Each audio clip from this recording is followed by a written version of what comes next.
In this video, I'm going to meet someone very interesting indeed. It's a chap who has really got the mix quite right, in that he has a cash flow generating business and he uses the cash flow generated from that to invest in property, which is his wealth creation strategy.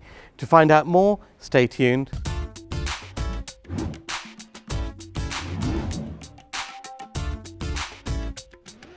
So if you're new to this channel, my name is Ranjan Bhattacharya. I've been investing in property for 30 years. This is my channel. We put out new videos each and every week, and they're all dedicated to helping you keep on top of your property investing game. So make sure you subscribe and hit that bell icon so you are notified as soon as we release our new content. And please like, helps us out on YouTube, and comment, tell us what you think about what you hear in this video. Now let me tell you a little bit of a story. I mean, I'm here in my St Albans office. I was out one day grabbing a bit of lunch, and someone stopped me in the street and they said, "Hey, I watch your YouTube videos, I love the stuff," and all of this sort of stuff. And we got chatting. Turns out this chap has a chain of car washing stations. So what they do is they rent space in shopping mall car parks where they do car washing and valeting for people, and he's got a chain of these operating around this area of Hertfordshire, and he uses that to generate cash, which he uses to invest in property for the long term. Now he then went on to say to me that, well, you know, he'd like to pick my brain on property for 20 minutes or so, and he offered me a complete free car wash and valet for my car. And as the staff at Costco know, at lunchtime, I'm never one to shy away from a freebie. I accepted, and let's go and meet the chap.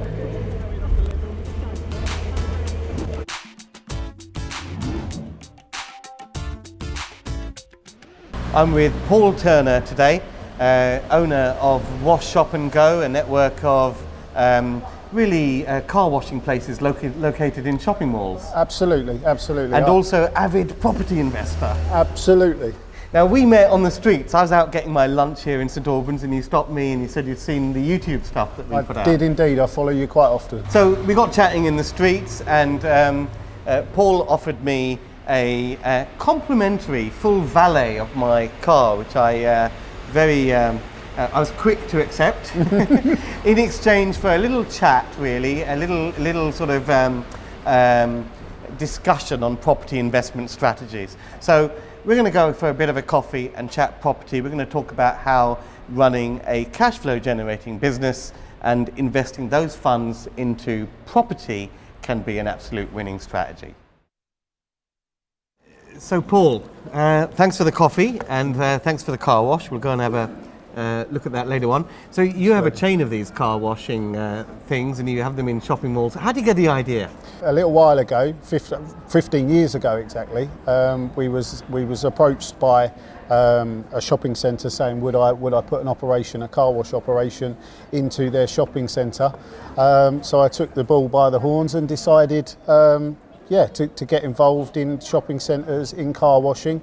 I've spent quite a lot of my life travelling up and down the country in shopping centres, from Aberdeen down to Exeter. So I know shopping centres and car valeting very well, shall we say. So how many centres have you got now? I've got four centres at the moment, looking to expand. Well, that was the plan before COVID. Yeah. At the moment it's batten down the hatchets and sit tight.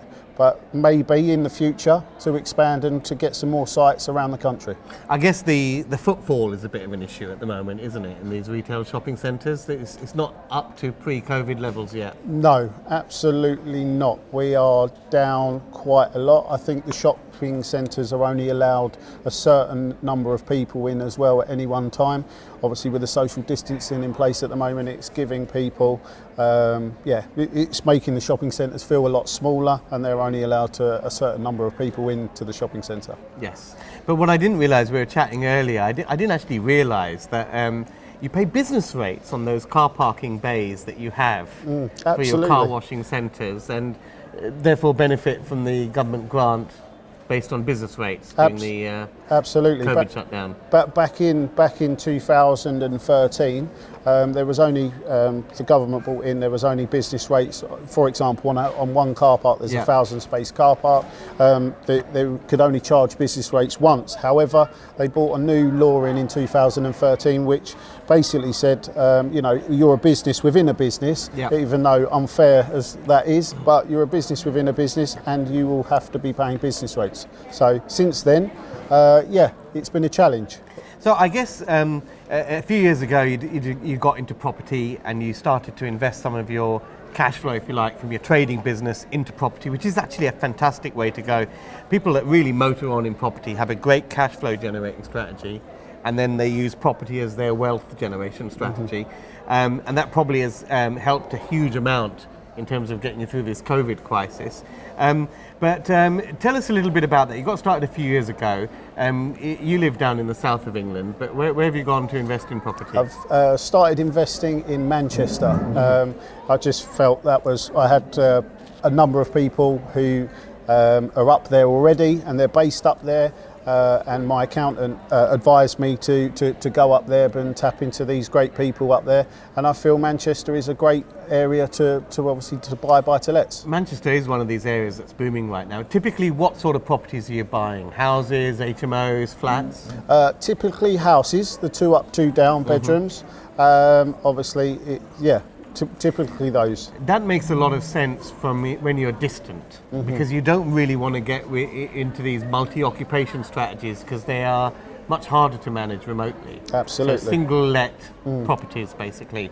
And your tenant base, are they private sector, social housing people? Private sector and people generally who's moved up there to regenerate Manchester, work on building sites and generally stuff like that.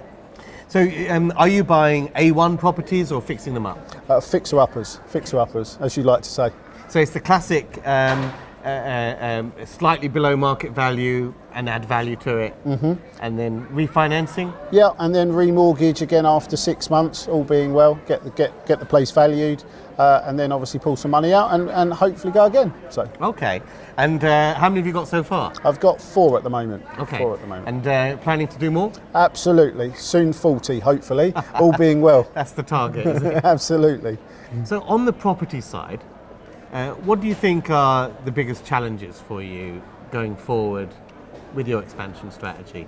I feel at the moment the biggest challenges are finding the property, because it's demand up there at the moment. The demand is so high, it's actually trying to source the properties. And I feel in the last month or 2, I've had offers in on a couple of properties, and they've gone well over asking price. Yes. I have heard that. It's very regional, and Manchester for some reason is buzzing. Do you know why that is? Have they just stopped building there or what? Absolutely not. It's they are building at a rate of knots. I was up there the other day and I had a good drive round, and there's just the infrastructure's just everywhere. It's growing at a rate of knots. So they've definitely not stopped building. Okay, so what's the next step in your property journey? You're buying the simple 2-bed houses. That's great.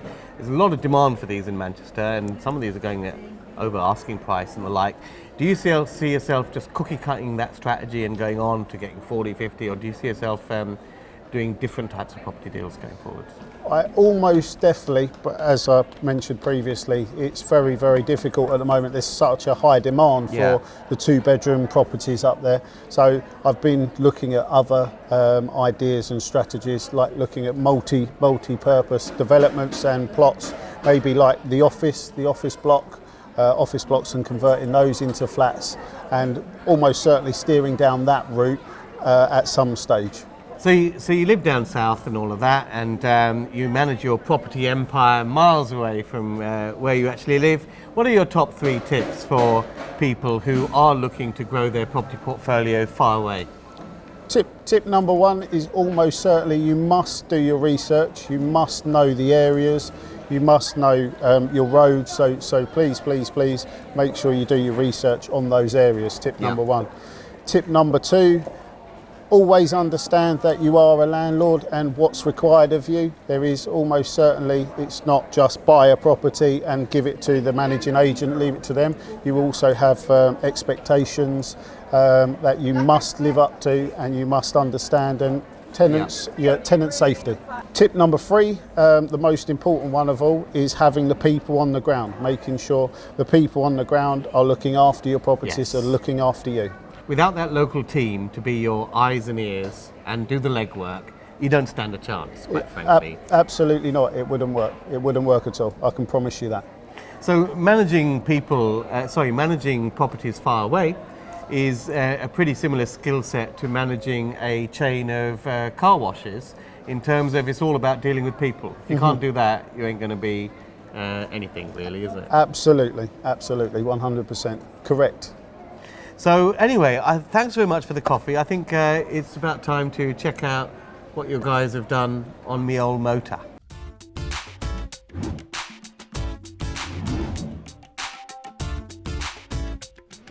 This is pretty neat. This is just like what it was when I picked the thing up. Pleased with it? I'm very happy with it. You know, during COVID, I have had to buy my own bucket and brush to do it myself. Oh no. It's my first professional wash since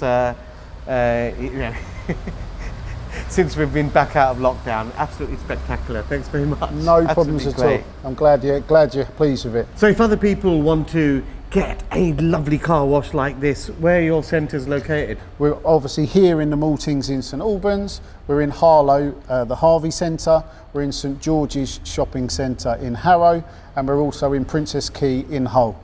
Brilliant, and it's shop, wash and go. Thanks very much. It's been a great chat about property, and I'm sure we're going to touch base later as well. Absolutely. Thank you very much. See you guys in the next video.